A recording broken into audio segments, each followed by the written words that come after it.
Here's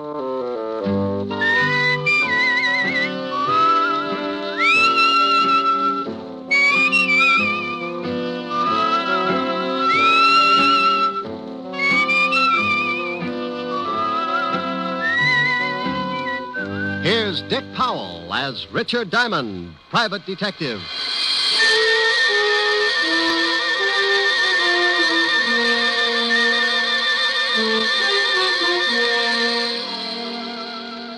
Hello there. My name's Diamond, and I'm known along the big street as a guy who manages to keep his nose pretty clean and still make a few bucks while I'm doing it. Oh, sure, it gets a little grimy, but you gotta expect that. I'm a shamus, private eye, gumshoe. To the guy who hasn't ever been worried because he tripped over a corpse in his breakfast nook, I'm known as a private detective. And to some guys, I'm known by a lot of other names. Not the kind you'd find in a book on manners and social usages, but there are times when you might turn up on your desk calendar under the heading of what I must do today. Who hires me? How do I make a living? Well, maybe this will give you an idea. Fred, why don't you eat your toast? It's getting cold. Why don't you stop worrying about the temperature of my breakfast? I'm trying to read the paper. Did anyone ever tell you how charming it is to have breakfast with you every morning? Yeah, my ulcers. I'd like to go shopping today. Will you leave me some money? Fred, did you hear me? Mary, I'm reading. Well, stop reading and listen to me for a minute. I need some new summer clothes, and I want to go shopping today. Here. Here's $10. Buy yourself a bathing suit. Oh, that's very funny. Hmm? I need more than $10. I want $500. What kind of a bathing suit are you going to buy, Mink? I'm not going to buy a bathing suit. I need some new clothes. Will you put down that paper and listen to me? Well, I see you made Jimmy Cello's column again, my darling. What? What prominent socialite is fighting with her wealthy husband and crying on the shoulder of a big-time playboy after the arguments? Is that's supposed to be me? Can you remember 5 minutes in the past 5 years when we haven't been fighting? Are you accusing me of running around with some playboy? Running around is right. I expect one of you to be the first to do a 4-minute mile. How dare you? How dare me? Why, you lushed-up little tramp. Tramp? Yeah, tramp. Everybody in town knows you're seeing Lorne Oliver. All right, so I've been seeing him. We're just friends. Well, that kind of friendship is grounds for divorce in this state. Why, you dirty... Shut up. I'm sick of this whole rotten mess, and I'm going to do something about it. You're going to do something about it? Why, you conceited, pompous... You're going to do something, are you? Well, you better hurry up, because I've got some ideas of my own.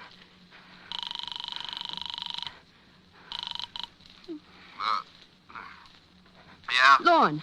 Yeah, you married? I got to talk to you. What time is 10 it? o'clock. Well, it's still the middle of the night. Call me back This later. can't wait. Fred found an item about us in Jimmy Cello's column this morning. He stormed out of here like he was going to kill somebody. Well, you're just the gal who can recognize the symptoms. Well, that's a nasty line. What do you want at 10 in the morning, Longfellow? Look, honey, I'll take care of Cello, and if that husband of yours gets out of line, I'll take care of him, too.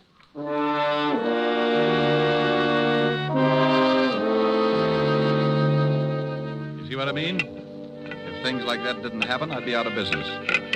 I'll lay you 8 to 5 that before 3 o'clock this afternoon, one of those charming people will be walking into my office begging for help. Yeah? Rick? Oh, hello, Helen, baby. Hi. You gonna take me out tonight? Sure. I'll be over later. We'll have a quiet evening. No. I want to go dancing tonight.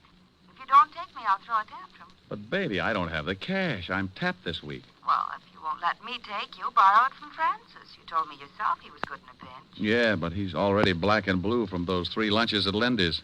Besides, he's not only your butler, but he's a darn good businessman. He wants security.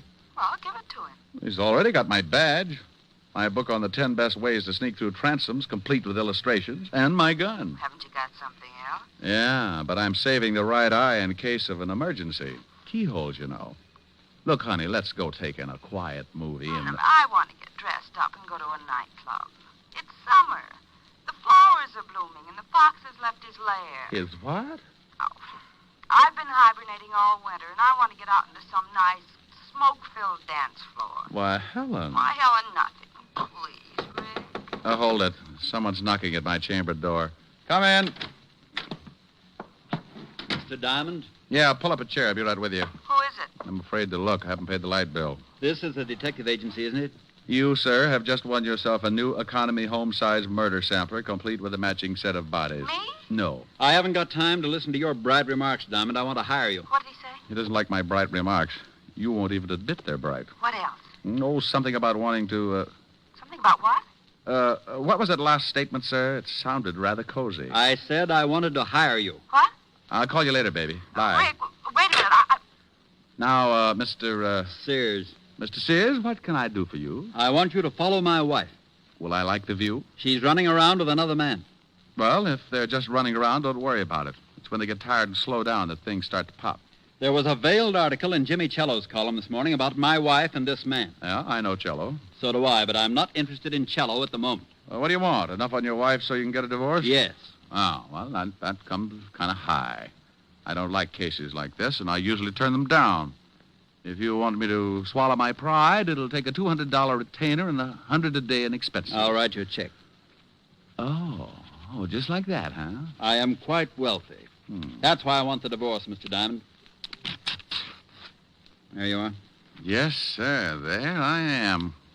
Now, what's the man's name that your wife is seeing? His name is Lorne Oliver. Well, this is turning into a family gathering. You know him? Sure, runs the Monarch Club. That's right. What's your wife's name, and we're going to get a look at her? Mary Sears. You can see her tonight at the Stork. We'll be there for dinner, 9 o'clock. I'll be there. Oh, incidentally, that comes under the heading of expenses, in case you have a short memory. I have a good memory, Mr. Diamond. You can send me the bill. Oh, address and phone number? 45 East 65th Street. 45 East 65.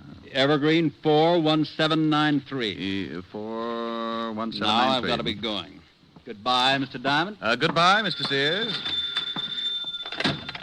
Yeah? What'd you hang up on me for? Honey, this is because you always give me an argument. You never want to go anywhere. I'm getting tired of shows and hot dogs. I want to go dancing. What? And I don't mean Roseland. I want to go to the Stork. I'm a growing boy, and I like to see the bright lights and throw my money around. But, Rick, you said... I'll pick you up at 8:30, and this time, don't wear slacks. You're an idiot. Bye, idiot. Yes, that's the way it goes, just as I told you. The word private in front of detective means you're married to all the troubles in the world, and that includes everything. So if a guy turns up who's unhappy with his wife, you listen to him howl, and if he's got enough money, you take the job. It's for better or for worse. And until Mr. Sears came in, it was decidedly one-sided. I'd teach cooking to a bunch of headhunters for a fee like the one he'd given me. When I looked at his $200 check, I started getting that big man complex again. So I closed the office and went back to my flat. We'd probably be up late, and Helen always had some extracurricular activities after we'd get back to her place. You know, roasting marshmallows, fast game of canasta, or an exciting round of Emmys on the living room rug. Anyway, I always got home pretty late in the a.m., so I spent the rest of the afternoon taking a nap. At 6 o'clock, I got up and dressed, and at 8:30, I picked up Helen. Wow. And at 9 o'clock, we were sitting at the Stork Club bar, right on schedule. Rick, when are you going to ask for a table? Well, honey, the drinks come faster here. But I want to dance. Oh, no. Mustn't overdo it, lover. How do you know? Maybe some mountain climber will ask you on a 20-mile hike tomorrow. Think of your feet. I am. And I want to move them around that dance floor. Oh, Rick, I know you. If you do something, you do it all the way. Yeah, let's nick. Oh, now you stop that.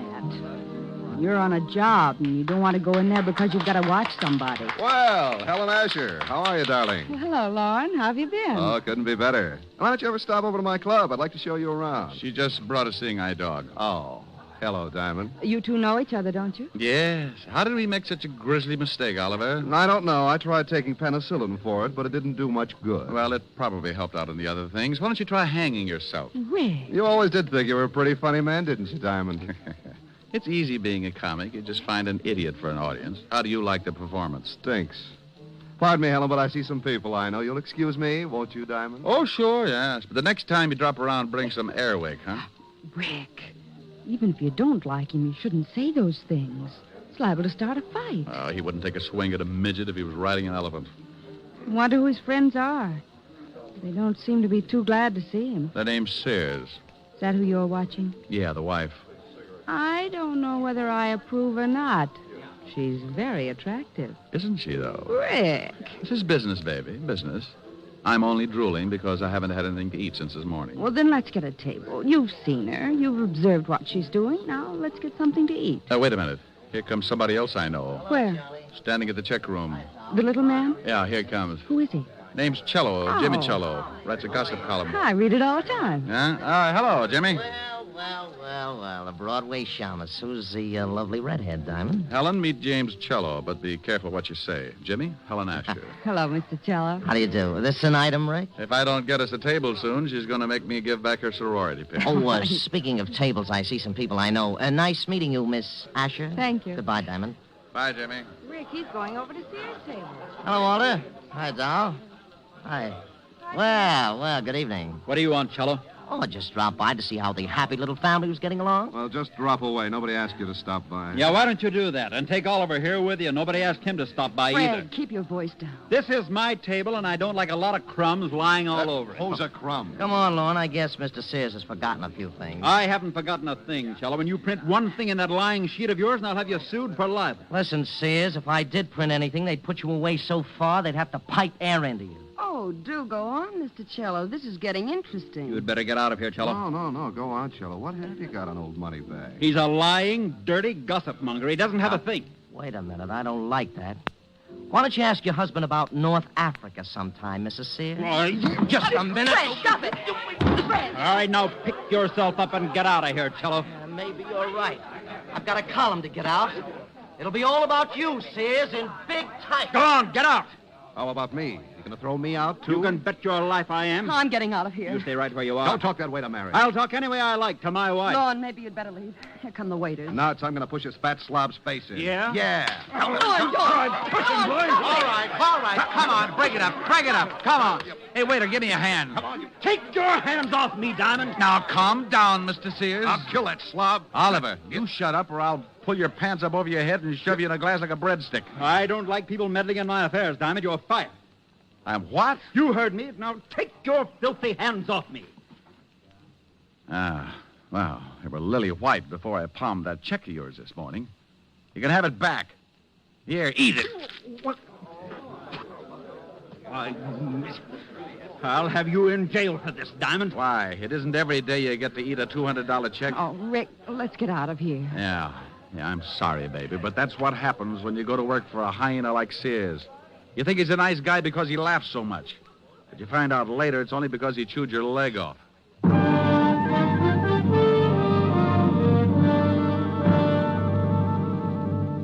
We left Sears still spitting out pieces of the check I'd shoved down his throat and headed for Helen's apartment.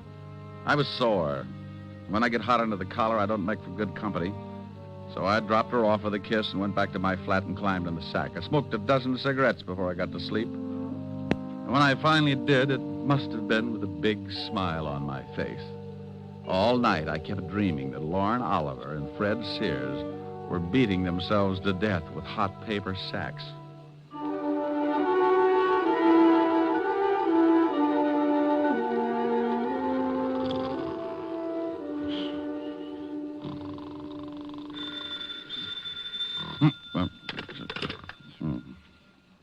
Yeah. Diamond, No, this is Sunshine Market. Locks Popovers our specialty. now you stop clowning and get over here right away. Walt? Lieutenant Levinson, Oh. Where are you? I'm in your office. Yeah? What if any clients come in? Give them a good sales talk. Tell them how many people you've killed or something. There's a guy in your office now. Prospect? Depends on what you're talking about. I think his name is Fred Sears. Tell him to go home. He canned me last night.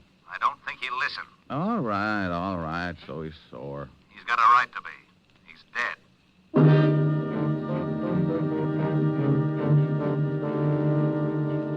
Stop acting like an idiot, Walt. You know I didn't have anything to do with it. I know you didn't, but we find the stiff in your office, and we get a report that he fired you last night, that you had a fight with him.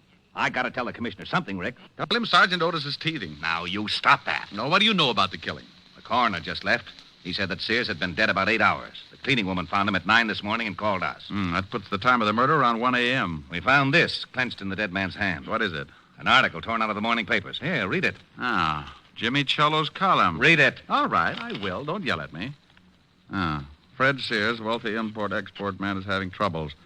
He's finding it hard to explain about his past doings in North Africa, and at the same time, he's finding it just as hard to explain his wife's interest in the local playboy, nightclub owner Lorne Oliver. Yeah. He got so mad at the Stork Club... Oh, I was there. He got so mad at the Stork Club last night that he took a poke at your columnist and then tried to beat up Lorne Oliver. Will this lead to a rematch between Oliver and Sears? We're having the whole bunch of them picked up. Walt, before you do that, give me a couple of hours, will you? Try to dig up your killer. I can't. You know what we've got to do. It's routine. Well, the commissioner's already having fits every time he hears my name. Now, look, Rick. Walt, I got a business to protect.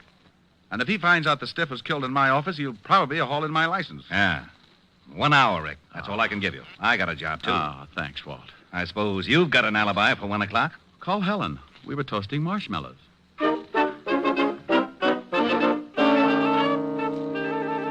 Well, I had 3 good suspects. Lorne Oliver, Cello, the columnist, and Mrs. Sears. One of the 3 was built just right for the electric chair. An hour isn't much time to dig up a killer, so I grabbed a cab and headed for Lorne Oliver's office in the back of his club. Yeah, come in. How are you, Oliver? Oh, what do you want, Diamond? Not particular about who comes into my club. Oh, I'm surprised you can operate with that kind of policy. People probably see you in here every night.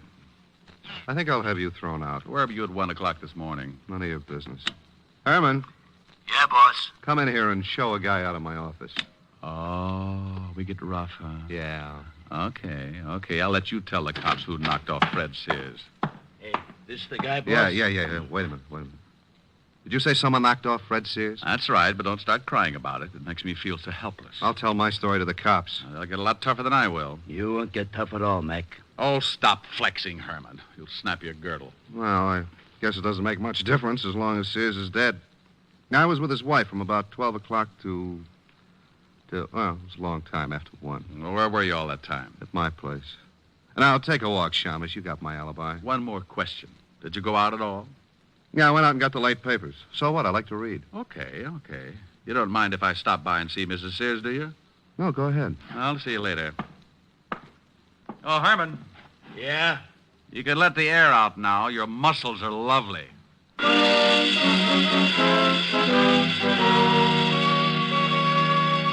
Well, Oliver had a good story if it checked, so that left me with 2 more stops. Cello's newspaper office was the closest, so I grabbed another cab, and 10 minutes later, I was sitting at his desk. Oh, you don't think I had anything to do with it, do you, Diamond? Where were you at 1 this morning? I was covering a party at Richard Gray's. I was with friends from about 11 o'clock till after 3. You can check. Go on, check. Look, Poison Pin. Sears had your column from the late edition clenched in his hand. He did, huh? Well, you don't think if I was going to kill a man, I'd leave anything like that around? I don't know. Well, obviously, someone is trying to make it look like I did it. Have you talked with Oliver and Sears' wife? Oliver's got an alibi, and I'm headed for Mrs. Sears' place right now. You know the address? Yes. 45 East 65th. But Mrs. Sears couldn't kill her husband. I know her too well. No? Well, thanks, Cello. I'll check your alibi. If it stands up, then I'll have to really go to work on Mrs. Sears.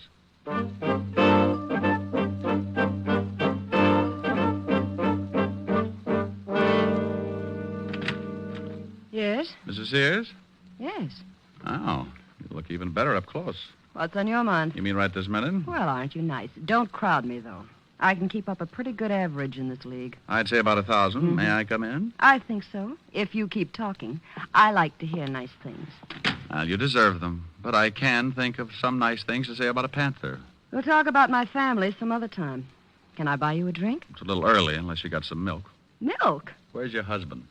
Oh, you know about him, huh? Oh, I'm sorry. This looked as though it might work into quite a friendship. Where is he? I haven't seen him since last night. Why? Is he a friend of yours? He's been using my office. Oh? Yeah, he died there last night. What? Everybody is so surprised. But, how? Who did it? That's what I'm trying to find out, lover. Where were you at 1 a.m.? That's none of your business. Okay, let the law drag it out of you. Goodbye, dear. Wait a minute. All right, I'll tell you. I was with a man named Oliver, Lorne Oliver. Oh, for how long? From about 12 o'clock to, well, much later. That's what Oliver says. Did you go out at all? Just to get the papers. That checks with Oliver's story, too. Did you go out alone? Why, no, I went with Lorne. He says he went out alone. Oh, well, yes, he did. I thought you said you went out with him. Well, that was later. Lorne was the one that went out to get the papers. Okay, what time was it? About 2. When you both went out or when Lorne went out to get the papers by himself? When Lorne went out. Oh, yes. Now I see. Well, I'll see you later. Come back again. Oh, I'll do that after you get over crying for your late husband. I'll keep my emotions down to a minimum. I'll bet you will. I left her standing in the middle of the room, looking after me like a vegetarian with an eye on a green salad. I closed the door and started down the hall for the elevators. For some reason, I never seem to get where I'm going. Hello. Oh. While you're still tuned in, Diamond, I'll give you some advice. Stay away from Mrs. Sears. Now I want you to be sure and get the point.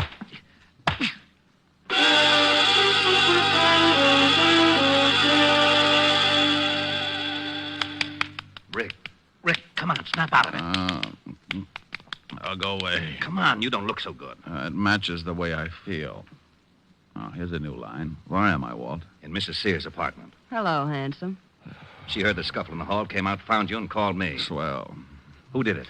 I didn't see him, but his voice sounded like a thug that Lorne Oliver keeps around, a patty cake with. Oh, that was probably Herman. Lorne is so jealous. Well, your hour is up, and now I'm going to haul them all in, including this Herman. Oh, do you know Herman, Walt? Sure, Herman Sharp. Got a record a mile long.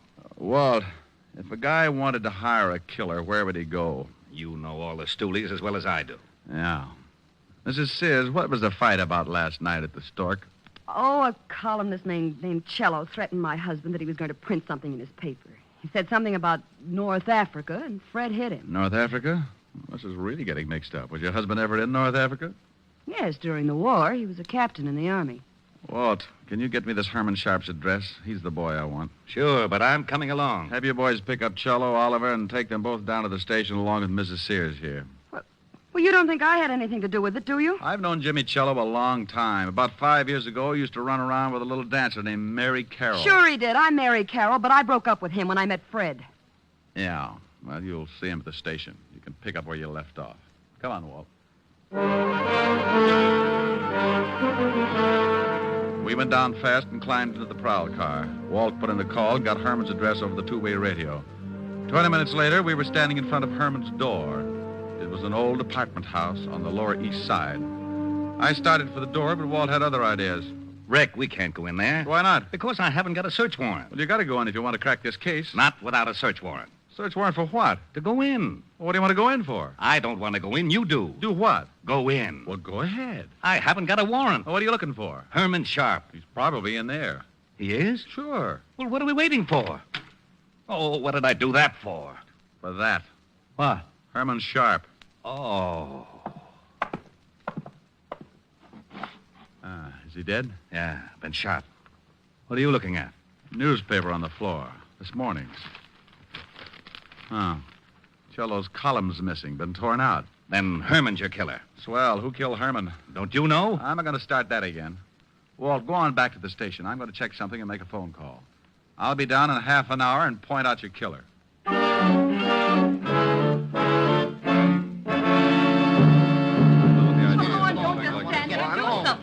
Now, calm down, everybody. This is ridiculous. I want my lawyer. You'll get one later. Relax, Oliver. They can't hold us much longer. How do you feel, Mary? I don't like this any more than you do. Well, good afternoon, and happy Father's Day. Rick, where the devil have you been? Made a phone call to Washington, Walt. Mrs. Sears, did you know that your husband had a dishonorable discharge from the Army? Why, no. You knew it, didn't you, Cello? That's right, but I kept it quiet. He got it for running a black market. What's this got to do with the death of Sears? Oliver, you told me you went out to get the papers last night. That's right. What time was it? A little after 2. You know what time the late edition comes out. How about you, Mrs. Sears? What Lorne says is correct. How about it, Lorne? Were you the one to go out and get the papers? Yes. Then, Mrs. Sears, why did you tell me this afternoon that you also went out to get the papers? Well, Mary, don't say anymore. You don't have to. The stories don't check, so you couldn't have been together last night. Look, Diamond, what is this got... Oh, now you look, Oliver. You're both liars. But that doesn't make either one of you the killer. Oh, but Rick, Cello's alibi checks right down the line. Sure it does, because he was at that party. But the killer wasn't. Oh, we know that. He couldn't have been. Yeah, but the man who hired the killer to knock off Sears was. What are you talking about, Diamond? Oliver, where was your hired gun if last night? You mean Herman? Yeah. Well, I don't know. He was with me until 6 o'clock, then he left. Walt, when you find Herman's gun, ballistics will probably say that it was the one that did the job on Sears. Herman? Yeah.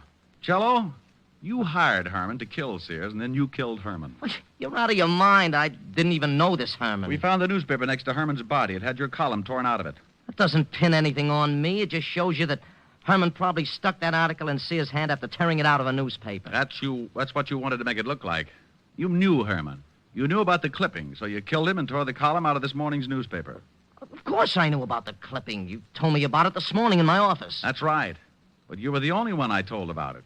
You couldn't convict Jack the Ripper on that kind of evidence. I'm afraid he's right, Rick. Jello, what time does the late edition come out?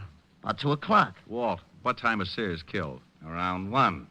Say. Yeah. The killer couldn't have gotten hold of that column at 1 o'clock. The papers weren't even out on the street. Well, then how did he do it? Only one man could have gotten that column before 1 a.m., the man who wrote it. Jimmy. He tore it out of the galley sheets. The proofs that are made up before the paper goes to press. Cello hired Herman, gave him the clippings, and then went to the party. Oh, you're doing great, Diamond. Keep it up. You're still in love with Mary Sears. You were jealous of Oliver, so you hired Oliver's boy Herman, figuring the cops would pin Sears' murder on Oliver. How am I doing? You're a good liar and a rotten detective. You knew I'd go to see Mary Sears, so you sent Herman to beat me up and make it look like Oliver was behind it. What? You tried to frame Oliver all along the line. Why, you cheap little scandal snooper. I'll fix it so you Now, don't wait blame anybody. Wait a again. minute. All right, break it up. Come on, break it out. Break it up. Hey, Walt. What is it, Rick? Bye.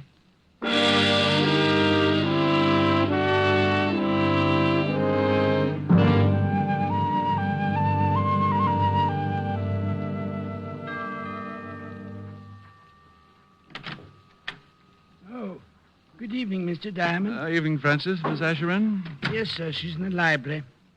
She's a little tired from last night. I think she's taking a nap. Well, I'll walk on my tippy toes. How about a glass of warm milk, Francis? I'm a little tired, too. Yes, sir. Right away, sir. Well, look at the little baby. Mm-hmm. Oh, hers in dreamland. Poor little tired baby. The evening breeze caressed the trees tenderly. Oh, Rick. The trembling trees embrace the breeze tenderly. Hello, baby. Don't stop. All right. Close your pretty eyes. Then you and I came wandering by. Oh, wonderful. And lost in our sigh were we. Ricky. The shore was kissed by sea and mist tenderly. Ricky. I can't forget how two hearts met breathlessly. Ricky, come here. Your arms opened wide and closed me inside. Ricky, come here. What is it, dear? Just this. Here's your milk, mister. Oh, my goodness. Now, this time I refuse to blush.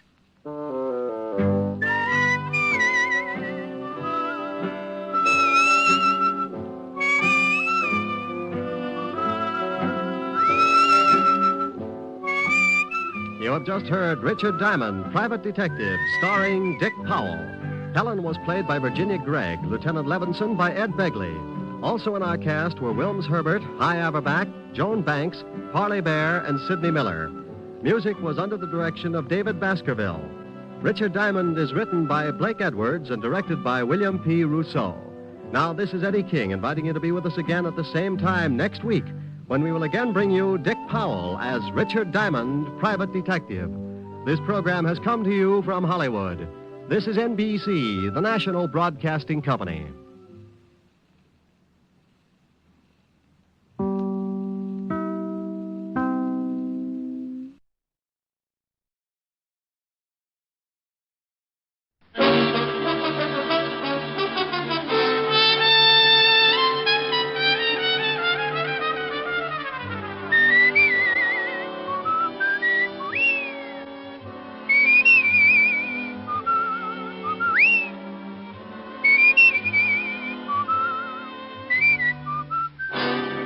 Broadcasting Company presents Dick Powell as Richard Diamond, private detective.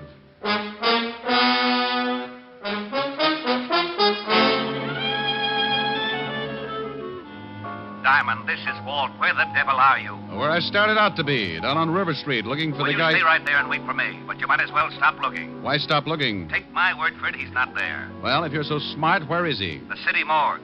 We fished him out of the river 10 minutes ago. Here's another exciting case from the files of Richard Diamond, private detective, starring Dick Powell.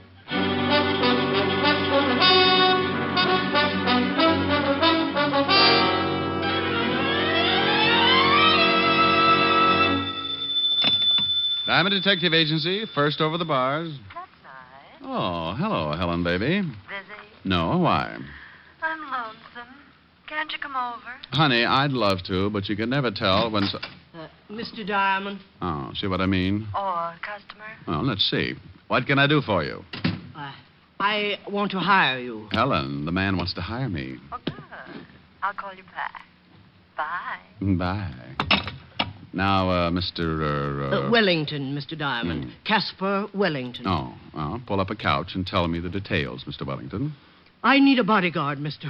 Diamond. Why? Oh, it's not for myself. It's for Timothy. Well, why does Timothy need a bodyguard? Someone's trying to kill him. Oh, you've been to the police? Oh, yes, but they feel it's not quite important enough for them. You mean this Timothy's life is in danger and the police won't handle it? Yes. Isn't it ridiculous? I don't know. Has anybody tried to kill Timothy before? Well, no one has exactly tried to kill him, but I very definitely expect an attempt. Well, now, look, this Timothy, is he a friend of yours? Oh, yes. A very good friend. So what makes you think that someone is going to try to kill him? Mr. Diamond, I came here to hire you to protect Timothy. I'm perfectly willing to pay you your fee, but for the moment, the rest of your questions must go unanswered. Well, my fee's $100 a day in expenses, Mr. Wellington. Still perfectly willing to pay it? Here's the cash. Mm-hmm. And there'll be another 100 if you protect Timothy long enough for me to get him on a train tomorrow. Where's he going? Out of town, where he can be safe. What's Timothy's last name? That will also have to go unanswered. Oh, well, now, wait a minute. Supposing I do take the job, where do I meet this Timothy? How will I know him? If you take the job, he'll be in your office in a matter of minutes. Well, something sure doesn't ring up right, but the 200 fish in expenses, I'd play footsies with a cobra. Good. Now, I'm going down to the train station to pick up Timothy's ticket. When he arrives, I expect you to remain with him constantly. Until tomorrow?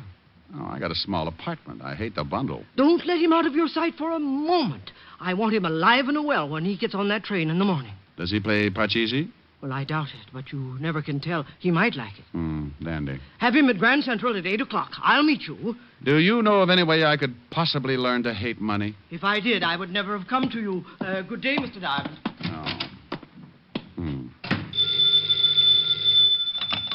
Atlantic Bone and Fertilizer. Oh, that's a pip. Just wondering how a new business would work out. Now what's wrong? I have a very unhealthy feeling that I've just let myself in for something I won't like. Oh, the client? Well, kind of. I've got a guard, a friend of his. What's the matter with that? Oh, I'm not going all through that again.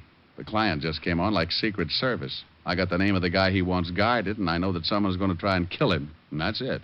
Rick, you be careful. Honey, the client shoved $200 in my rural hot hand. Oh, good.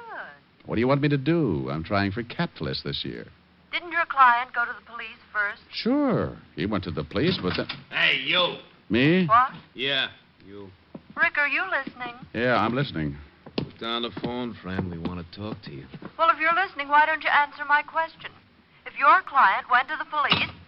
That's better. Well, now, I'm a sport, especially when someone's got a gun pointed at me. Oh, the gun ain't going to hurt you, chum, if you answer a couple of questions.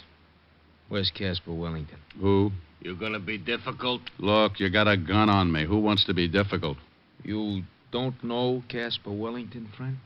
Never heard of him. We seen him come into the building. No, so you figured he came to see me. It's such a small building, only about 100 offices. Oh, that's pretty funny. Glad you liked it. No, but we didn't. You're the only private detective in the building. We figured maybe Caspar wanted to hire you. What would he want to hire me for? What did this guy do? How do you like that, George? Now he's a nosy comic. Well, Durante gets away with it. Friend, I have just decided your humor bores me. Yeah, it's pretty bad, ain't it, Tony? Suppose we push his face around, huh? Maybe he don't feel like no more Joe. Oh, now, wait a minute. I don't know anything about this Casper or whatever his name is. What good's it going to do to work me over? Well, now, you see, Tiny and me got real nasty dispositions.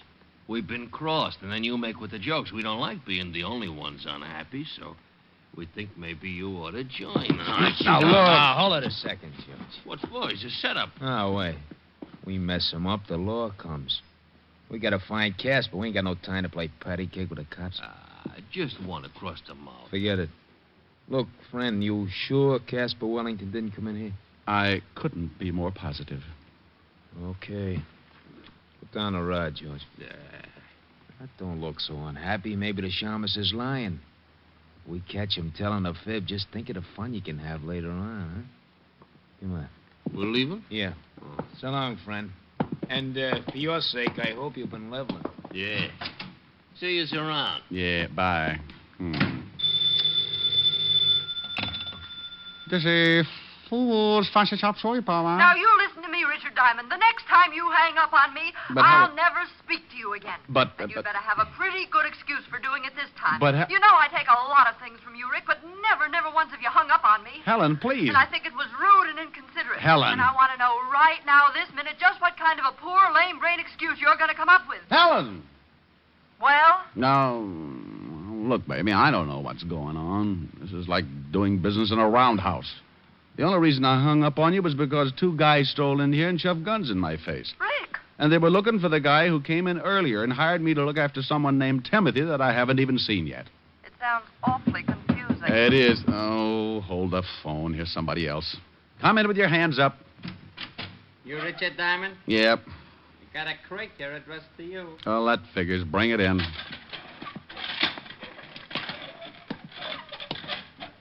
Helen. Yes. You sent me maybe a present? No. You want me to? Yeah, but someone's beaten you to it. Where do you want it? Good grief. Put it down right there. What's the matter? The present. The biggest crate you ever saw. Crate. What's in it? How do I know? Well, open it. Okay, Mr. Diamond, stand right here. Yeah. There you are. I hope you still be very happy. Helen. Yes? Hold the phone. I'm going to open this thing. All right.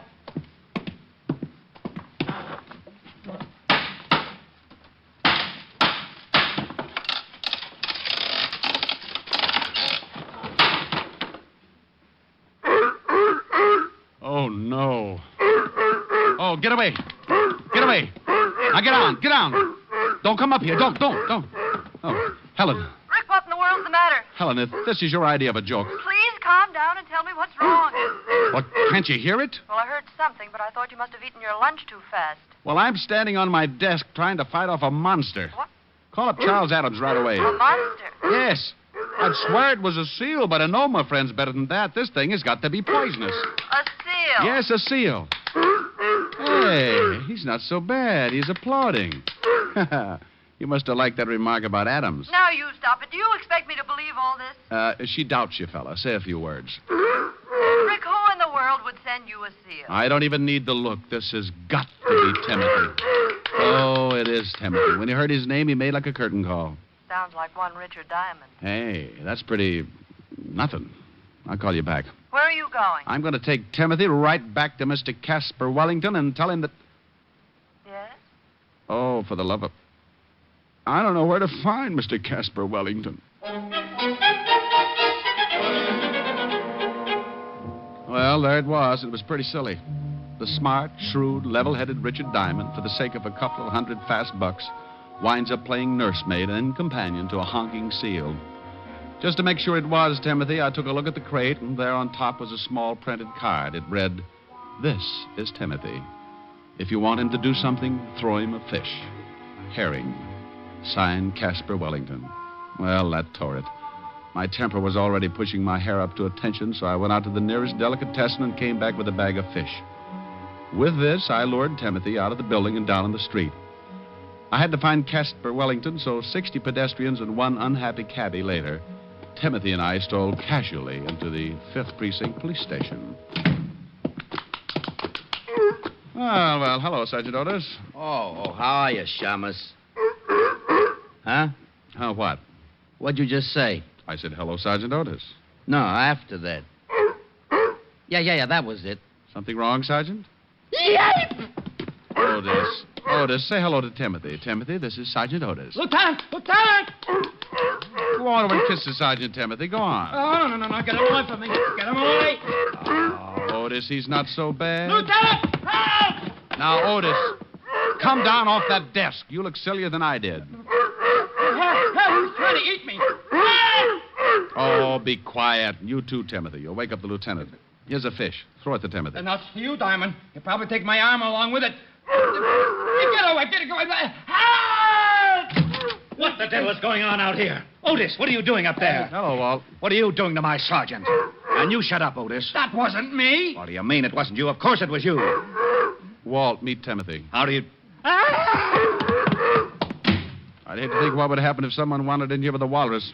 Come on, Timothy. Let's go see the brave old head of homicide. Yeah. Get him out of here. Oh, relax, Otis. Timothy's as scared as you are. Oh, yeah? What makes you say that? He's probably thinking there's more like you. That would be a horrible shock to anyone, even a SEAL. Oh. Come on, Timothy. You get that thing out of here right now, Diamond. Everybody's standing on something. You'd think it was a steam bath. Up till now, I've had 2 reported homicides and a couple of fat robberies. And if you think you're going to wander in here with that thing and confuse the whole department, you're mistaken. Now get it out of here. Oh, Walt, it's only a seal. Have a fish. I'm not hungry. No, Walt. It's for Timothy. Feed it to him. He'll love you. Yeah? Do you think so? Sure, Walt. Go ahead. Try it. Okay. Here, Timothy. Hey, he's applauding. Sure, he's a nice little fella. Now, climb down and help me. Give me another fish. Oh, won't come down without it, huh? Okay, Walt. Speak. Oh, don't be ridiculous. I want to feed it to Timothy. He likes me. See? Oh, lovely. Why don't you two get engaged? Oh.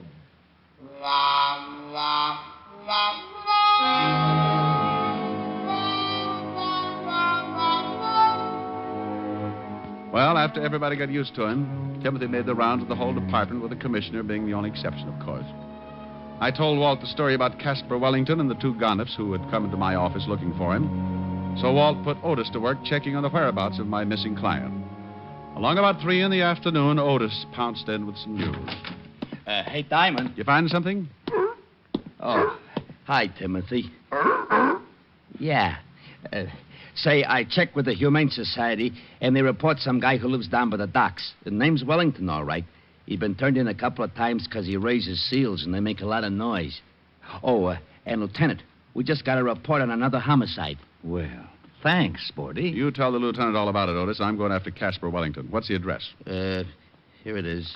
918 River Street. Come on, Tim. Goodbye, Timothy. Otis. Oh, yeah. What was I saying? Homicide, remember? Just a little old homicide. I left Walt and Otis climbing over the furniture and headed for the address of Casper Wellington. Timothy and I grabbed the first cabbie who didn't believe what he was seeing, and 20 minutes later, we pulled up in front of a building on River Street. Thanks, cabbie. Yeah, sure. Thank the man, Timothy. Mister. Yeah? I didn't ask you nothing when you got in the cab because I just didn't believe it. Is that the seal you got with you? You're expecting maybe a raccoon? Do you always take him around with you like that? Sure, we're brothers. Stop by the house sometime for dinner when Mom isn't taking a swim. He's not a very good driver, is he, Timothy? You know it. Come on, you're going home. Hold it right here, friend. You hide him. This is a gun in your back. Oh. Yeah. Oh. You lied to me, friend. I'll go stand in the corner. Nah, don't move. Okay. George, grab the seal. Oh, now, wait a minute. Wait a minute. You can't do that. Wanna bet? Come here, you. Take your hands off that seal. Shut your mouth, friend. Next time you don't get it across the neck, I'll give you the rat on the skull. Okay, friend. I got him. All right, get him in a car. And you, stay put. One bad move, you're going to get shot up very bad. Come on, George. You got that thing in the car? Yeah, he's saying let's get out of here. All right, friend. Yeah. You see this I got pointed at you? I see. Good. Forget about today. You won't see it again. Open that big yap of yours, and it goes boom. Now turn around, because when we leave, I don't want you looking back for no license number.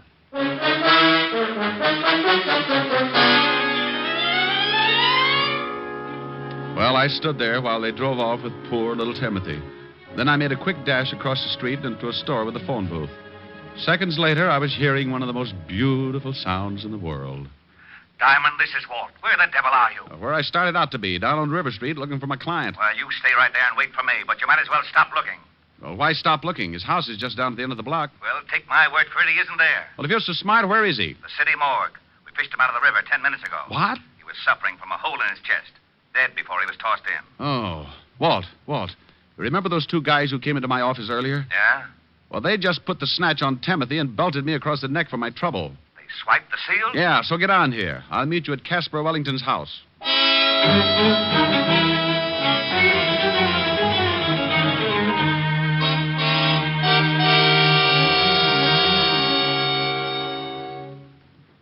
Anybody in the house, Rick? No. Well, no answer. Well, let's case the place. I've got a skeleton key. Walt. It's open, see? Now, if you'll notice as I walk in, at no time do my feet leave my legs. Very funny. Whew. Yeah, smells like somebody's been cooking up a fish stew. Crummy joint. Ooh, get a load of that kitchen. What a mess. Oh, weren't cooking fish, Walt, just cleaning it. There's still a mess of them left in the sink. Well, Casper raised seals. Where are the rest of them? Walt. Yeah? Come here. What is it? Get a look at this backyard. Holy cow. Bunch of dead seals. Who in the world would do anything like that? Maybe your two friends. Hey, what's this? What's what? This bag on the floor, leather bag. What's in it? Nothing. Wait a minute. There's some kind of dust at the bottom. Well, save it. We'll have it analyzed when we get down to the station. We've got to check up on those two guys who kidnapped Timothy. This is the craziest case. I got a hunch. Sure, it's crazy, but if I'm right, it's also pretty smart. Let's go to the station.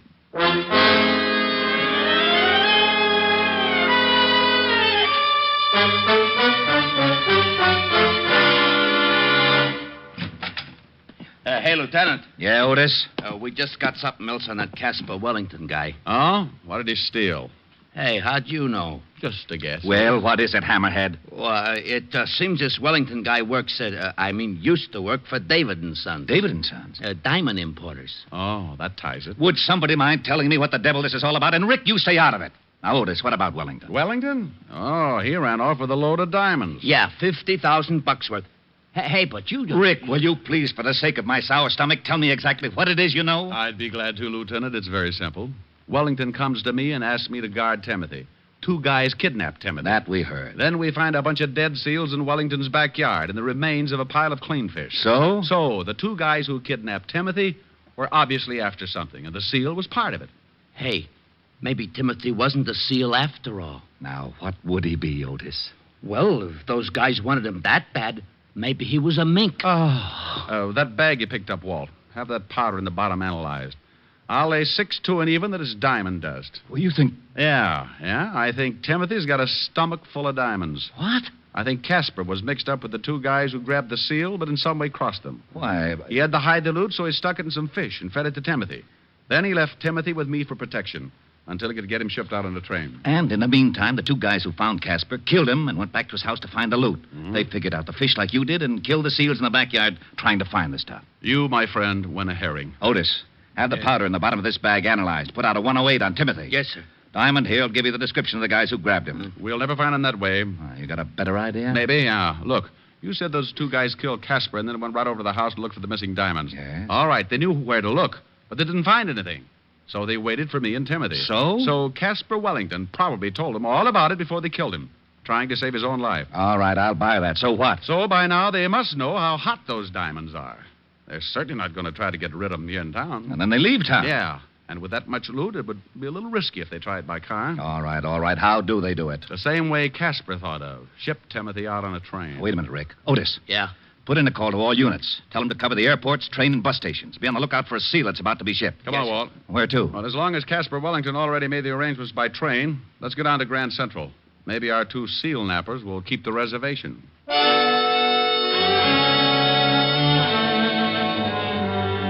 Well, Well, Walt and I piled in the squad car again, and 20 minutes later, we were standing in the middle of Grand Central Station with a bag of fish and a weather eye out for the missing seal and his 2 abductors. Now, where do we start? Well, Walt, why don't you just go ask information? Just say, I'm looking for 2 men and a seal. The seal is hiding $50,000 worth of diamonds. Now, you stop that. This was plenty silly before a jewel robbery and a homicide get into the picture, but now it's gotten ridiculous. Well, if I was a seal, where would I go? They have to crate him, the shipping department. And so, with their trusty bag of fish, the 2 brave detectives walked nonchalant. Shut up and let's go. Oh, no. Come on, let's go get something to eat. Well, smile, Walt. This kind of case doesn't happen but once every 10,000 years. Think of your report to the commissioner. If you don't stop kidding with me, so help me Hey, out. Walt, Oh, now what?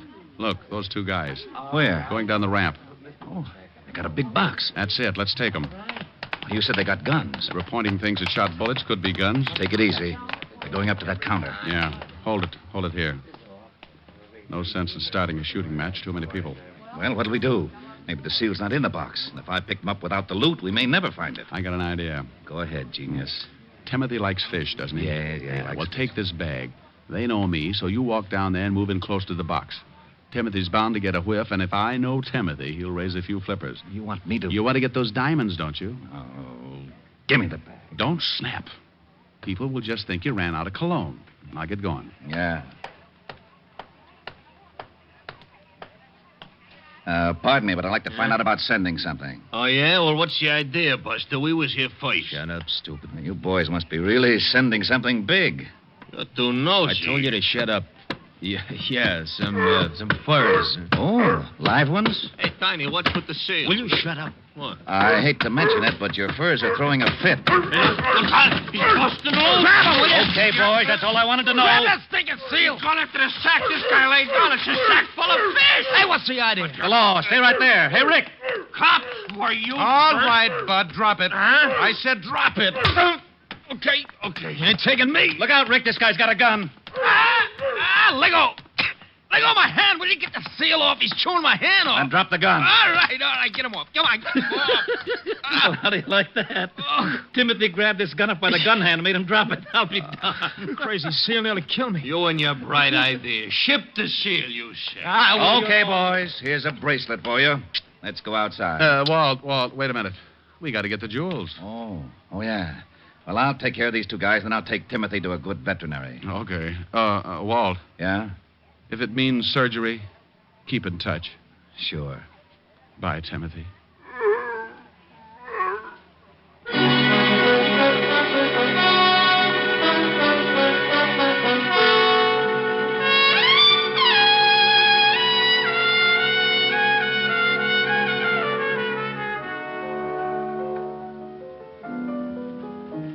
Rick, Huh?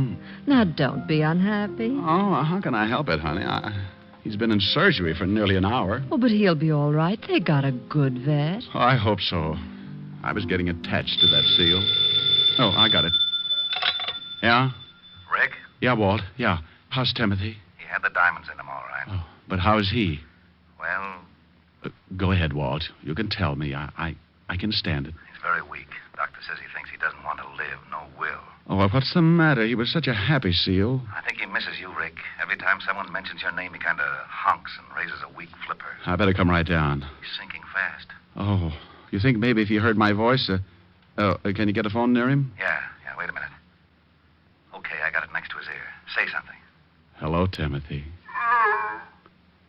Oh, Walt. Yeah? Walt, ask him if he's seen a picture called Mrs. Mike. He says he saw it. Didn't like the leading man. Oh. Loved Evelyn Keyes. Oh. Ask him if he liked the music. Yeah, he liked that. Well, put the receiver next to his ear and I'll sing him the theme song. Well, go ahead and try. Anything in case of an emergency.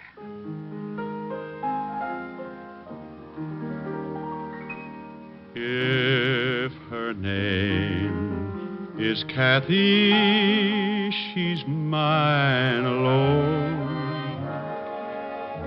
When I walk with Kathy, proud am I. She's the girl I'll marry, and cross the threshold I'll carry. And I'll love but Kathy till I die. She's the only angel I've ever known. She's a maid no man is worthy of.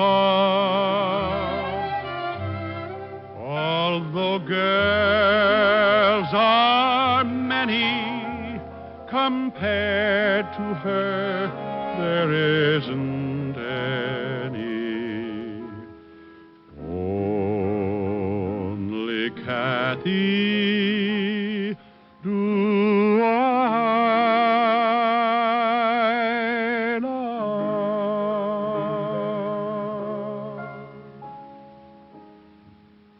Well, Walt? I did it. He's better? Listen. Good old Timothy, that a boy. I guess the singing did it. What do you mean you guess? When I sang with the Peter Pan 5, we played 2 weeks at the Coral Gables Hotel in Florida. So what? So what? I'll have you know 5 minutes after I opened my mouth, every seal in the Biscayne Keys came in and sat ringside. That sounds like a pretty good act. Well, what'd you give it up for? Well, I got a sore throat one night, and the place was up to its ears in alligators. Rick. Yes, Walt? Bye.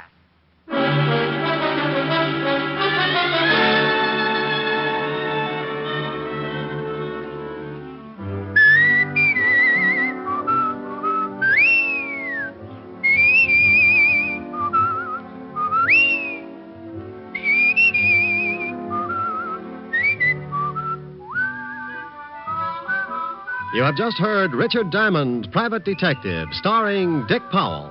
Ed Begley played Lieutenant Walt Levinson. Also in the cast were Wilms Herbert, Fay Baker, Junius Matthews, Billy Bletcher, Tony Barrett, and Larry Dodkin. Music was under the direction of Frank Worth. Richard Diamond is written by Blake Edwards and directed by Russell Hughes. Dick Powell currently may be seen in the motion picture version of the best-selling novel, Mrs. Mike.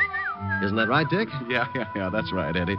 Oh, by the way, Ed Begley, who plays Lieutenant Levinson on our show, would like to say a few words to his old friends in Hartford, Connecticut. Well, I just want to say, on behalf of all of us here on Richard Diamond, congratulations to radio station WTIC in Hartford, Connecticut, where I got my start in radio, and which this week celebrates its 25th anniversary of service to the people of southern New England. Thank you, Ed Begley. Now, this is Eddie King inviting you to be with us next Sunday at this same time when we will again bring you Dick Powell as Richard Diamond, Private Detective.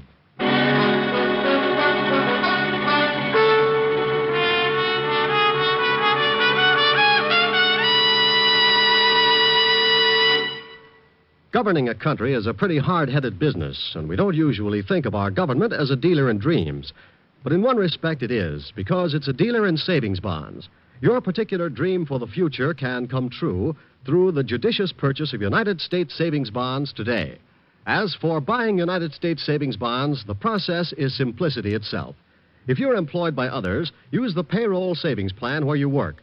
Your employer will set aside a specific sum from each paycheck for the purchase of bonds. If you're self-employed, use the bond-a-month plan where you bank. Either way, you'll be saving with regularity, with certainty, and with profit through the purchase of United States savings bonds. What's on NBC today? You'll hear Charles Boyer and Dorothy McGuire today on Theater Guild on the Air in Autumn Crocus. And there's the Phil Harris Alice Faye Show to add to your Sunday listening pleasure. Be sure to hear Charles Boyer and Dorothy McGuire on Theater Guild on the Air and the Phil Harris Alice Faye Show today on NBC.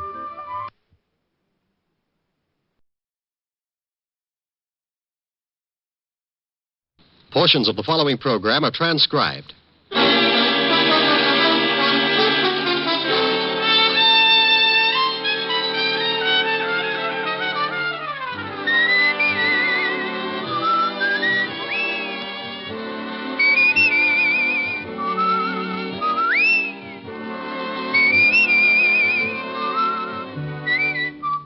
The National Broadcasting Company presents Dick Powell as Richard Diamond, Private Detective.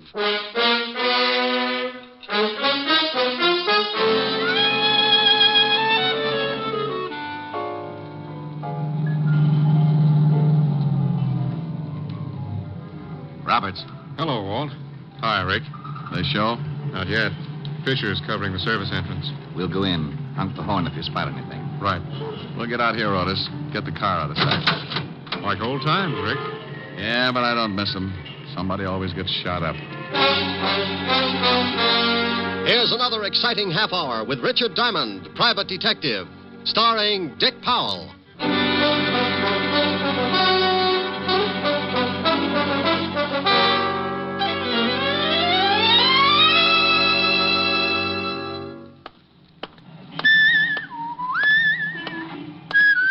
Hey, you, hold it.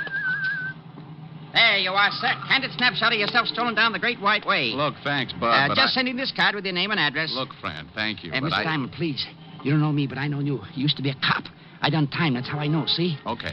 Heard you was a private cop now. I came to your office to see you, but I was too early. Now, look, what is this? Please, you gotta take this card. I think I'm being tailed. Little men with the nasty old sledgehammers? I'll call you later. Take the card. I told you Take the card. Here, take it. Phone you later.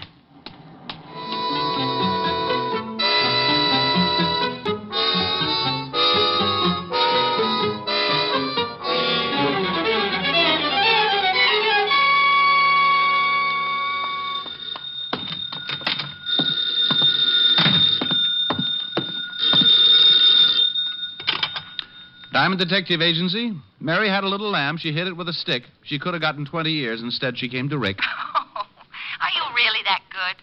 Well, I got the inside on who knocked off Cock Robin. Well, good for you. Hi, Helen. Hi. Did you just get in? Yeah.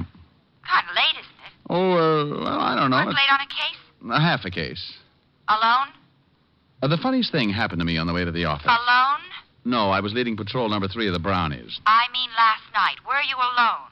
Don't you want to hear what happened to me on the way to the office? I want to hear what happened to you last night. Oh, now relax, honey. I was with Walt. Honest? Honest. We played poker. If you don't believe me, stop in at the 5th precinct. Walt's hired a voodoo witch doctor to shrink his head back to normal. Well, all right. Now what happened to you on the way to the office? Oh. Well, the darndest thing. Some little guy comes out of the crowd and snaps my picture. Snaps your picture? Yeah, you know, one of those sidewalk photographers. Then he creeps up to me and gives me a card like he was passing a pound of radium and tells me to hang on to it until he calls. Said he was being tailed. Well, who was he? Who knows? He knew me all right. Well, what's on the card? Nothing much. Got it right here. Just a place for your name and address. Well, you're supposed to send it in and get your picture back. That's right. Hey, wait a minute. What's the matter? Well, there's something stuck in the middle of the card. Didn't see it before. Well, Rick, hurry up. Find out what it is. Yeah. Hey. Well, stop with the mystery. What is it? Oh, it's a negative. Small negative. Oh, we couldn't have developed your picture that quickly. No, it's too small to make out what it is. Hold it up to the light. Honey, I am. Just looks like a bunch of people on the street. Oh, why don't you have a print made of it? I got a better idea. Why don't you hang up the little old phone and give my friend, the frightened photographer, a chance to call? I'll call you later. Brute. That's later, dear. Bye.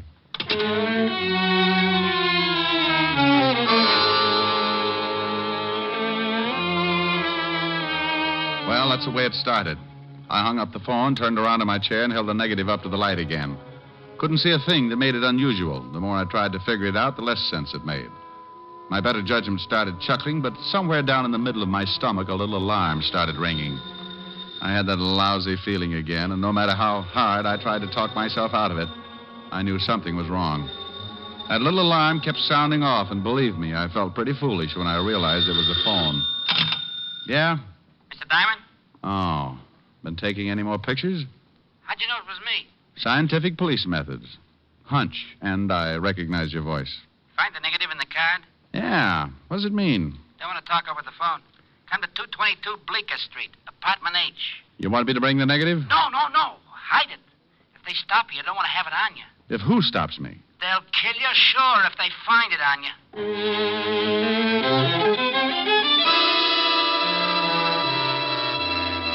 Well, one thing was certain. The little photographer sure knew how to get me interested. I started out of the office when I remembered he'd said to hide the negative. So, loving a good melodrama, and being the type who sits home Sundays to listen to Sam Spade, I found a piece of adhesive tape, put the negative back in the card, pulled out a desk drawer, and stuck the negative on the bottom of the drawer. Then I closed the drawer and headed for Bleecker Street, apartment H. I waited a few seconds and then gave it another try. Yeah? I'm looking for the guy who lives here. Oh, you are, huh? Yeah, short little guy, takes pictures. He does, huh? Well, your name's Einstein, isn't it? Nah. Look, I just want to see the little guy who lives here. Louie! Hey, I found some knishes in the icebox. Oh, that's swell. Somebody out here wants to see George. Some liverweights, too. Huh? Somebody wants to see George. Oh. Well, maybe it's the guy he called. Hiya. You want to see George, huh?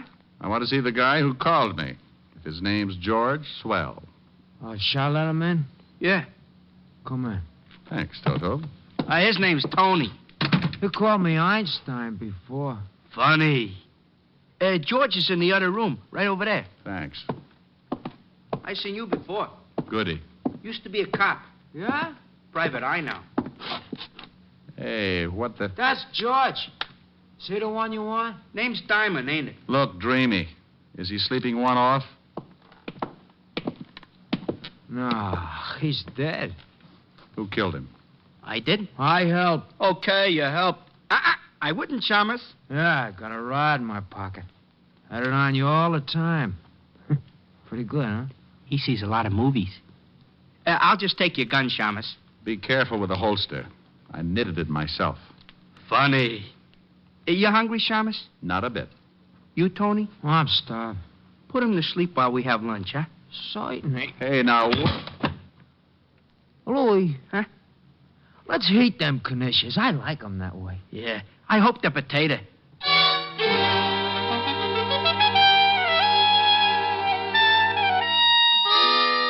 While the Rover boys loaded up on liverwurst and knishes, I slept it off. The one with a pug nose and a steel wool complexion, called Tony, had tapped me right behind the ear with his gun, and it took me a pint of blood and 15 minutes to find my way back. When I finally rolled myself into a sitting position, I lifted my sore skull and looked up at my two lovely playmates. Hey, Tony. Uh-huh. You got liver waste on your chin. Oh, thank you, Louie. Oh, how you feel, Chalmers? Like a lark. He is funny, you know. We want the negative, Chalmers. I don't know what you're talking about. While you was napping, we tore to join the part. It ain't here. It ain't? Nah. So we figure, seeing as how George called you, maybe you know something about it. How'd you know George called me? Oh, we heard him just as he was hanging up. He went for a gun, so we knocked him off. Where's the negative? I don't know. Maybe he's got it on him, Louie. Find out, huh? Hold still, Chalmers. Here's his wallet, Catch. No, nothing else. Nothing much in the wallet. Hey, here's a bunch of cards. Diamond Detective Agency.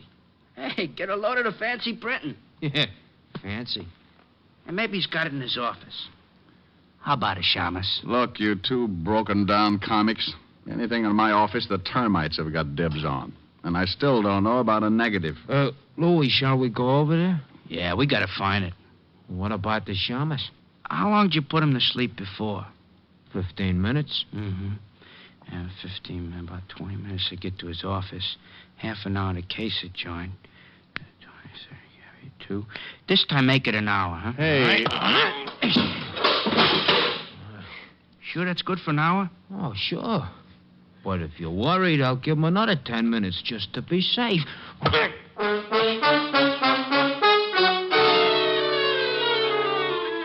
You know, it's little things like that that can get awfully monotonous.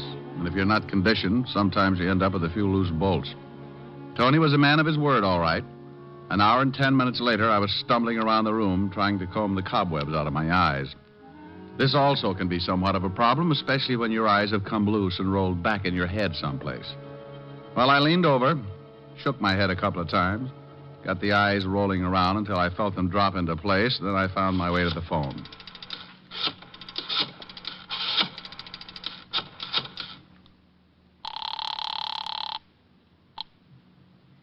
Precinct, Sergeant Otis. Well, don't worry about it. They'll find a cure someday. Oh, no. What do you want, Diamond? Your other head. I'm going bowling.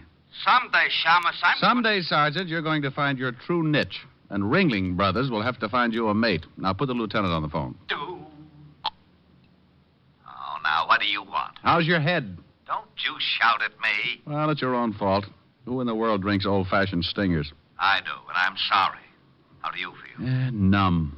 Take some orange juice, Tabasco, and 3 raw eggs. Walt, please. It's great. Makes you sick as a dog. Look, Walt, if my head is the wrong size, it's because it was beaten that way. Oh, no. Have you gotten kicked around again? I got so many Walts, I look like an advertisement for puff rice. What happened this time? Get over to 222 Bleecker Street, apartment H. Why? Because I got a little old corpse for you. Oh, not today. Not today, please. Take some orange juice, Tabasco, and 3 raw eggs. Oh. Weak mind, weak stomach. What's the police force coming to?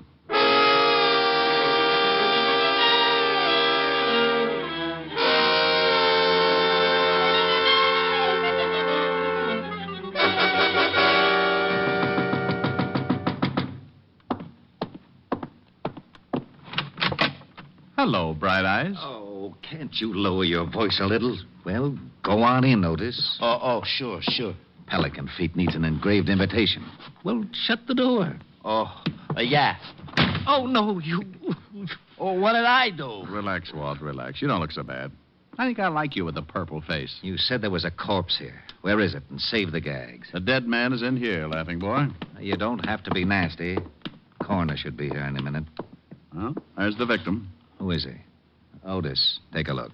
Yeah, Lieutenant. Yeah, Lieutenant. Yeah, Lieutenant. His name's George Phipps. I went through some of his things while I was waiting for you. Here's his wallet. George Phipps? Let me get a better look. Know him?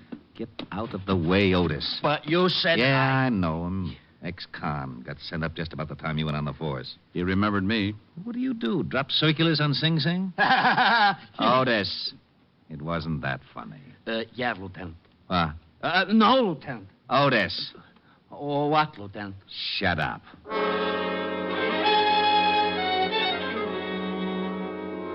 The rest of the boys from homicide finally arrived, along with the coroner, and I briefed Walt on everything that had happened up to that point. George Phipps had been shot in the back, and the boys found the slug on the other side of the room in the wall, so Walt asked for a complete report as soon as possible. Then we climbed into the squad car and went back to Walt's office. Now, what about that negative? You think it's still in your office? I don't know. I'll go over later and check. You think you can identify the 2 gun-ups who worked you over? Drag out the files. Well, if these 2 guys knew George Phipps, maybe they did time with him. Could be. One's name was Tony, huh? Well, Tony Payton did time at Sing Sing, and he sounds like your description. This look like your boy? Let's see. Well, you little Dickens, you. You win the butterscotch cake. I'm right? You certainly are. This guy is a sure cure for insomnia. Okay, let's see if we can find out about the other one. Here's the report, Lieutenant. George Phipps was shot with a .38. Hey, Tony Payton put me to sleep with the end of a .38. He did, huh? Would you mind finishing the report, Sergeant? Not at all. Been dead about 2 hours. Phipps started working for the Speedy Photo Laboratory 4 days ago. Has about 4 photographers working for them. You know the kind. Take your picture on the street and give you a card? Yes, I know the kind. What's the address of this photo lab, Otis? Down 36th Street. Walt, I'm going to my office, see if the negative's still there. Well, you've got to identify the other mug that worked you over. Oh, I don't know his name or anything else. Take an hour. Well, I'm going along. I want to see this negative. Then let's go. You want me to drive? I can make it, Sergeant. Oh. Shame on you, Walt. Well, you know he just wants to turn on the siren.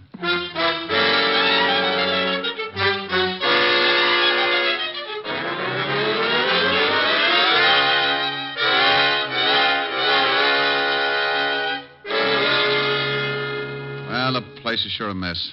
They really did a job in your office. Negative there? No, didn't think it would be. Swell. Now what have we got? Well, I don't know about you, but I've got an idea. You go on back to the station. I'll check with you. Where do you think you're going? To the Speedy Photo Lab. It's not quite 6. Maybe I can get there before the close. And what do you think you're going to find there? The negative's gone. Sure it is, but it was developed there. You think maybe there's a print? No, that picture was probably taken of somebody on the street. They don't print up those things unless somebody sends in the card. Somebody must have, so there's got to be a print. Phipps only worked for them for 4 days, so the picture had to be taken in that time. Yeah. Let me talk to Lieutenant Diamond. Sure, but who's there to show you how? It's for you, Walt. Oh, yeah? Nobody ever says hello. What? Oh, nothing. I mean, yeah, I got something. We just got a report on a stiff in the river. Thought you'd want to go check. Oh, sure. In the river, huh? Yeah. Anything else? No, that's all. Well, good. I'll just go rent a little old rowboat and sail merrily up and down until I find the crowd. What's the address, you hornhead? Oh, 682 River Street. Thank you, Sergeant. What's the matter, Walt? I gotta go check on a homicide. Come on. It's on the way to the photo lab. I'll drop you off.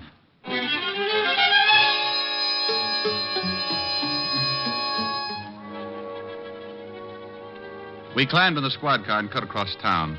In front of a small white building on 36th Street, Walt let me out and headed for the river. I went into the speedy photo lab and flashed the badge just long enough for the guy in charge to think I was a legit officer. Then I went through the list of people who had been mailed pictures in the last 4 days. The speedy photo lab must have been heading for a quick collapse because there were only 7 names. I wrote down the addresses and started to check. The first 4 were strikeouts, but the 5th was good for all the bases. Yes, what can I do for you? Mr. Andrew Troop? Yes? Did you receive a picture from the speedy photo lab? Why, yes. What's this all about? May I see it? Well, I don't know. Here's the badge. A policeman? No, don't get excited. Everything's all right. Well, I can't help but get excited. A real live policeman. How wonderful. Oh, dandy. You see, I'm an amateur criminologist. I'll send you a magnifying glass. Now, may I see the picture? I'll get it right away. A real policeman. I may break out in a rash.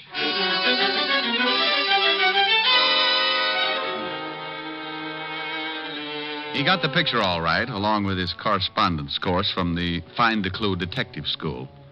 And while he explained his advanced theories on police procedure, I took a good look at the snapshot. He was, of course, the reason for the picture. He was walking along toward the camera, puffed up like a park pigeon with his eye on some popcorn. But there in the background were my 2 sweet skull crushers, Tony Payton and his friend. But nothing seemed wrong. They were simply walking out of a building, one on either side of a short, stocky man with a large briefcase. Is that picture a clue of some sort? Well, I don't know. Do you mind if I take it with me? I'll see that you get it back. Not at all, not at all. I thought you policemen worked in pairs. Well, we usually do, but my partner got sore and gave me back my class ring, so we're not speaking. Goodbye, and thank you.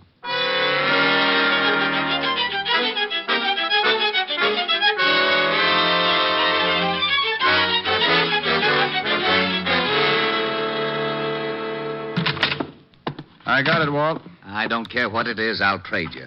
Otis for whatever you got. Here's the picture. Oh, this is swell. Well, now what's the matter? 2 homicides in one afternoon, that's what's the matter. Hey, who was the guy in the river? Worked for a brokerage firm. Disappeared 4 days ago with $200,000 in negotiable securities. Let's see that picture. All right. Now, here's the guy who the picture was taken of. Type who works in the pillow factory. Well, there's Tony Payton in the background. Mm-hmm. The gorilla next to him is his partner. I know him. That's Louis Russo. 3 times What do you see? Holy, no wonder. No wonder what? That guy between Tony and Louis. The one in the middle, the one with the briefcase? Yeah, that's the one we just fished out of the river. Oh, then they accidentally got their pictures taken just before they killed the man with the securities. Sure, Payton evidently saw Phipps take the picture, remembered him from Sing Sing, couldn't go after him until they took care of the guy with the securities. Sounds good. Phipps developed the picture and saw what he had, got scared, and came to me for help. That must have been... Oh, what do you want? We located Tony Payton. Where? Over in a broken-down hotel on 25th Street. Come on. Fisher and Robert showed the clerk Payton's picture. And the clerk said he was registered there under another name with another guy. Fisher and Robert staked out? Yeah, across the street. Get the car and step on it. Lieutenant. Yeah, the siren.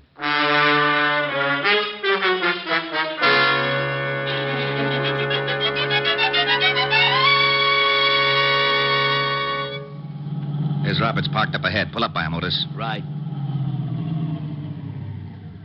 Roberts. Hello, Walt. Hi, Rick. They show? Not yet. Fisher is covering the service entrance. We'll go in. Honk the horn once if you spot anything. Right. We'll get out here, Otis. Get the car out of sight. Yeah. Like old times, Rick. Yeah, but I don't miss them. Somebody always gets shot at. Get going, Otis. Okay. Ready, Walt? Yeah. Let's go.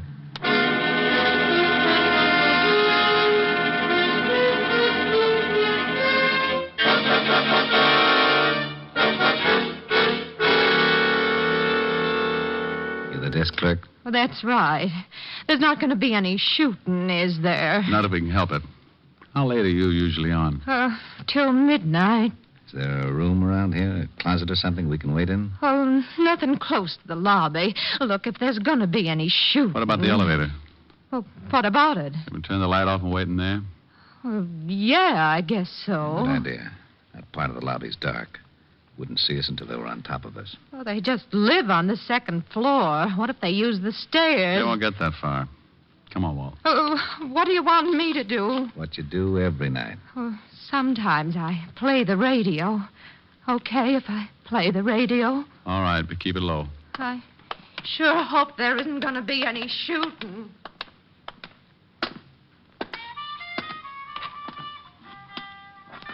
Where's the light switch? That's not it. Oh, where the... Okay.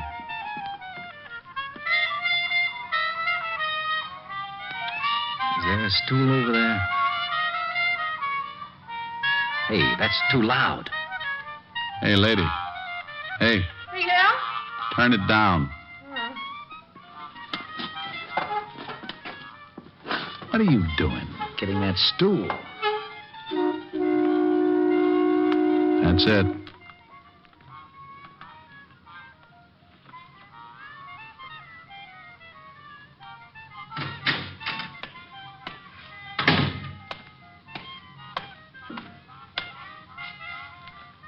Tour love. Huh?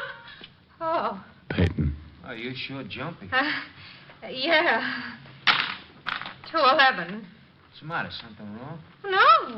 No. Just don't but make me jumpy, too. He's heading for the stairs. When he gets past us.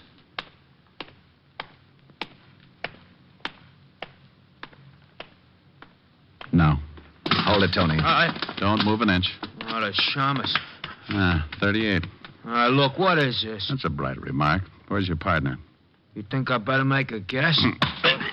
I'll make it a good one. Rick, not in front of taxpayers. I'm not a cop, and this guy gave me my lumps earlier. Now, where's your partner, Tony? Someone coming in. That's Louis. Coppers, Louis Bennett! Watch Tony Walt. I'll go after Louis. Get the wall. He's coming your way, Roberts. He's heading back your way, Rick. Stop, Louis. Stop. Okay.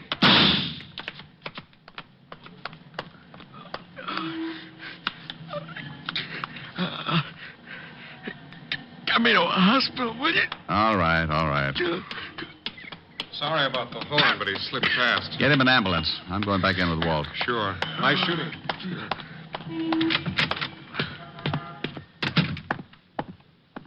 Okay, Rick? Yeah.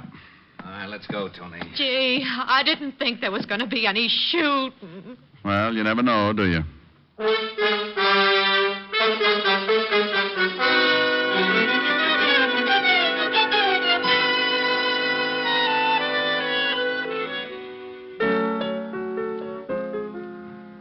Rick, I'm getting a little tired of you getting your face all bruised up. You're getting a little tired. Well, you know what I mean. I worry. You worry and I ache. I'll trade you. If I could, I would. You little doll. I know you, but honey. I know. As long as we're going to give away your worry and my sore face, let's give them to someone who deserves them, Otis. Oh, now, he's got enough trouble of his own. Yeah. Have you ever seen those feet? There's not a shoe store in town that carries a size. Rick. It's true. He can only get one pair a year. Why only one pair? Takes 4 months just to lay the keel. Oh, there it is. Might as well answer it. Louis' Pool Hall. What? Louis' Pool Hall, snooker, billiards, and straight pool. Now, you stop that, Helen. Helen? Look, I don't know what you want, Mac, but the name's Gertrude. Now, don't give me that. When you picked up the phone, I heard a piano. Well, of course you hate a piano. What do you think this is, a crummy joint or something? We got high-class entertainment. Anybody that runs 8 straight billiards gets a free beer and a song. Oh, yeah? Well, Gertrude, would you mind telling me who does the singing? You mean you ain't hate? We got the world's greatest lyric baritone, Clyde Cat. He's crazy. Oh, now, for Pete. No, Clyde. Wait a sec. I'll get him to warble a number. Hey, Clyde. Yeah, Gordy? Flex your tonsils. Sure. The bird with feathers of blue is waiting for you back in your own backyard. You'll see your castle in Spain through your window pane back in your own backyard. Oh, you can go to the east, go to the west, but someday you'll come. Weary at heart, back where you started from. You'll find your happiness lies right under your eyes, back in your own backyard. There, you see what I mean? Now, look, I want to speak to Rick. Don't know him. Maybe he works in the bowling alley. Oh, you'll have to excuse me, Mac. My brother what runs the joint is real skinny, and some jerk just chalked up his head and is using him for a cue. Now, you wait a Oh, I minute. can't, Mac. I can't. He's liable to get a concussion. See you later. Why didn't you want me to talk to him? Well, do you really want to know? Yeah. Because I wanted you to hear exactly what you're beginning to talk like. I talk like that? Close. Oh, now, come on. I mean it, Rick. You associate with so many of the guys that talk out of the corner of their mouth that you're beginning to pick it up. Oh, well, honey, if you're going to get square on me. Now, do you see what I mean? Honey, if you're going to get square on me. Well, all right, all right. You want a little proper diction, huh? Well, it certainly wouldn't hurt. Darling, Yes. come closer. Oh, how nice. Oh, not that close, darling. You're fogging my glasses. Sorry. Nothing. Better. Much. Shall we? Love it. Ronnie. Oh, Cynthia. Hey, it works. I got to remember this.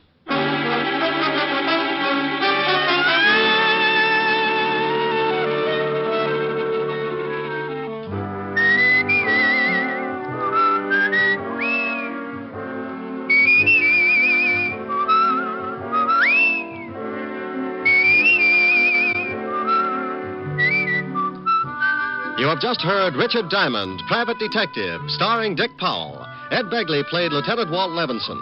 Also in the cast were Wilms Herbert, Francis Robinson, Byron Kane, Gene Bates, Tony Barrett, and Jack Crucian. Music was under the direction of Frank Worth. Today's show was written by Blake Edwards and directed by Russell Hughes. Portions were transcribed. Dick Powell currently may be seen in the motion picture version of the best-selling novel, Mrs. Mike.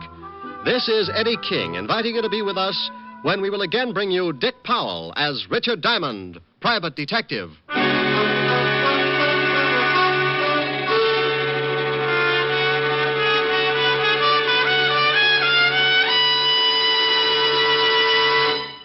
Here's an important time change reminder for Richard Diamond fans. This is the last Richard Diamond broadcast in this time period. Beginning April 5th, you will hear Dick Powell as Richard Diamond at a new time on Wednesdays. Check your local newspapers for the exact time, and be sure to tune for Richard Diamond on Wednesdays beginning April 5th. Next Sunday at this time, over most of these same stations, NBC will present Voices and Events, the exciting chronicle of today's happenings throughout the world. Tune here next Sunday for Voices and Events, and be sure to hear the next thrill-packed adventure in the life of Richard Diamond 1 week from Wednesday over most of these same NBC stations. Next, hear James Melton and Harvest of Stars on NBC.